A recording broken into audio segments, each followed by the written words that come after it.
Avez-vous déjà eu cette sensation? Ce moment précis où tout s'effondre, où le sol se dérobe sous vos pieds. Vous êtes là, figé, devant le miroir, à vous demander « Pourquoi moi ?» Vous avez tout donné, vous y avez cru, vous avez travaillé, sacrifié, espéré, et pourtant, vous avez échoué.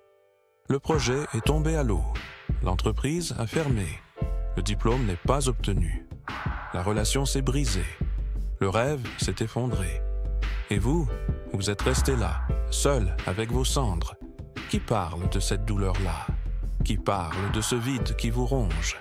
De cette honte qu'on n'ose pas partager? De ce regard qu'on fuit parce qu'on a l'impression de ne plus valoir rien? Eh bien, aujourd'hui, je suis ici pour en parler, pour mettre des mots sur vos silences. Parce que ce n'est pas la fin, c'est le début, l'échec. Un mot qui fait trembler, un mot qu'on évite, un mot qui brûle. Et pourtant, c'est un passage obligé, un rite initiatique, un mur contre lequel on se fracasse pour mieux apprendre à s'élever. Tu veux savoir comment on se relève après un échec? Alors installe-toi, car ce voyage ne sera pas fait de théories, de clichés ou de faux espoirs. Ce voyage, c'est celui de l'âme, celui du cœur, celui du feu qui sommeille en toi. Je vais te parler comme à un frère, comme à une sœur, parce que j'ai connu ce gouffre. Et si tu m'écoutes jusqu'au bout, tu verras qu'il y a une force en toi que tu n'imagines même pas encore. On nous apprend à cacher nos échecs, à les étouffer, à sourire quand tout brûle à l'intérieur. Mais la vérité, c'est que tant qu'on nie sa douleur, elle nous contrôle. Tu as le droit d'avoir mal. Tu as le droit de pleurer. Tu as le droit d'être en colère. Tu as le droit de ne pas comprendre. Laisse-moi te dire une chose. Ce que tu ressens en ce moment, c'est humain. C'est normal. Et c'est surtout temporaire. L'échec n'est pas ton identité. C'est une expérience, un passage, une tempête. Et toutes les tempêtes finissent par passer. Mais pour qu'elle passe, tu dois d'abord accepter qu'elle existe. Il y a quelque chose de profondément injuste dans l'échec. Ce n'est pas seulement la douleur du résultat, c'est le poison silencieux qui vient après, la honte. La honte te murmure que tu es nul, que tu n'y arriveras jamais, que tu n'es pas assez, que les autres ont raison de douter de toi.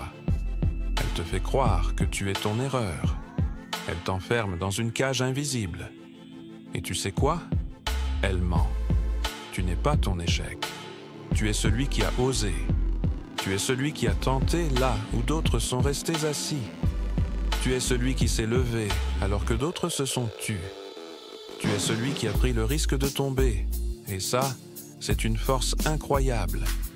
Les gens qui réussissent ne sont pas ceux qui ne tombent jamais. Ce sont ceux qui tombent 1000 fois et qui se relèvent 1001.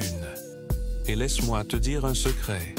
Ceux qui rient de ton échec aujourd'hui sont souvent ceux qui n'ont jamais osé eux-mêmes. Ne donne jamais à leur jugement plus de valeur que ta propre vérité. La honte ne disparaît pas quand on la fuit. Elle disparaît quand on la regarde droit dans les yeux et qu'on lui dit « Tu ne me définis pas ». L'échec a cette capacité étrange à figer le temps. On reste bloqué dans le passé, comme si rien ne pouvait plus évoluer.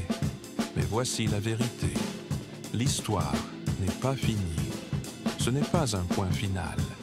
C'est une virgule. Et cette virgule, tu peux la transformer. Tu peux réécrire ton histoire. Tu peux décider que ce moment douloureux ne sera pas la fin, mais le début d'un nouveau chapitre, d'une nouvelle version de toi, une version plus forte, plus sage, plus puissante. Sais-tu pourquoi les héros nous inspirent tant dans les films? Parce qu'ils échouent, eux aussi. Ils tombent, ils perdent, ils saignent. Mais ce qui les rend inoubliables, c'est qu'ils se relèvent. Ton échec n'est pas une malédiction, c'est une initiation. Chaque cicatrice peut devenir une lumière. Chaque chute peut être une leçon. Et chaque défaite peut-être un tremplin. La seule chose que tu dois faire, c'est refuser d'abandonner. Tu n'es pas arrivé jusqu'ici pour t'effondrer. Tu es arrivé jusqu'ici pour renaître. Il y a un moment, un instant sacré, où tout bascule. Ce moment, c'est quand tu choisis. Quand tu choisis de ne plus subir, de ne plus fuir, de ne plus attendre que quelqu'un vienne te sauver. Ce jour-là, tu regardes le chaos en face et tu dis « C'est moi, le capitaine maintenant ». Personne ne viendra te tirer hors de la tempête. Tu dois décider de ramer, de lutter, de croire, même quand tu n'as plus la force, même quand tu n'as plus d'énergie. Tu te lèves, tu avances, un pas après l'autre. Le choix de se relever est l'acte le plus courageux qu'un être humain puisse faire. Et tu en es capable. Oui, toi. Même si tu doutes, même si tu as peur, même si tu trembles. Tu peux décider, aujourd'hui, maintenant, de ne plus rester au sol, de ne plus rester dans l'ombre, de recommencer, de reconstruire. Et à partir de ce choix, tout change. La douleur, celle qui brûle dans ta poitrine quand tu repenses à ce que tu as perdu, celle qui te réveille la nuit, celle qui murmure que tout est fini. Mais sais-tu ce qu'est vraiment cette douleur? C'est de l'énergie brute. Tu peux la laisser te ronger, ou tu peux la transformer. Tu peux la convertir en force, en feu, un carburant, en détermination. Tous ceux qui ont accompli quelque chose de grand dans leur vie sont passés par ce moment, celui où la douleur devient moteur. Michael Jordan a été rejeté de son équipe de basket au lycée. Il a pleuré. Puis, il est retourné sur le terrain. J.K. Rowling a été refusée par 12 maisons d'édition. Seule avec son manuscrit et une fille à nourrir, elle a continué. Nelson Mandela a passé 27 ans en prison. Il aurait pu être brisé. Il est sorti plus grand, plus sage, et a changé le monde. Ils ont tous pris leur douleur et l'ont utilisée comme un levier, comme une flamme. Tu crois que tu souffres aujourd'hui? Parfait. Alors transforme cette souffrance en pouvoir, en feu sacré, en rage constructive. Lève-toi chaque matin en te disant « Ce que j'ai vécu m'a forgé ». Et je vais faire en sorte que rien de tout cela n'ait été vain. Se relever après un échec, ce n'est pas un miracle. Ce n'est pas un éclair de génie. Ce n'est pas un slogan de développement personnel. C'est une discipline. C'est chaque jour, chaque matin, chaque moment où tu choisis d'avancer, même de quelques centimètres, même en rampant. Parce qu'au début, tu ne pourras peut-être pas courir. Et c'est OK. Tu avanceras lentement, tu hésiteras, tu tomberas encore, mais tu continueras. Un jour, tu liras à nouveau. Un jour, tu reprendras le sport. Un jour, tu ouvriras à nouveau ton ordinateur. Un jour, tu parleras à nouveau de ton projet. Un jour, tu croiras à nouveau.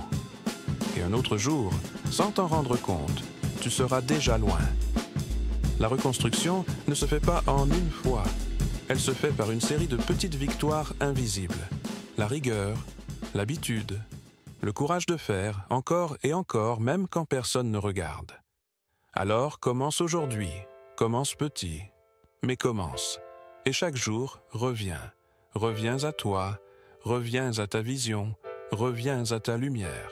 Si tu dois retenir une seule chose de tout ce que je t'ai dit aujourd'hui, que ce soit celle-ci, ton échec n'est pas une honte. C'est un passage, un signal,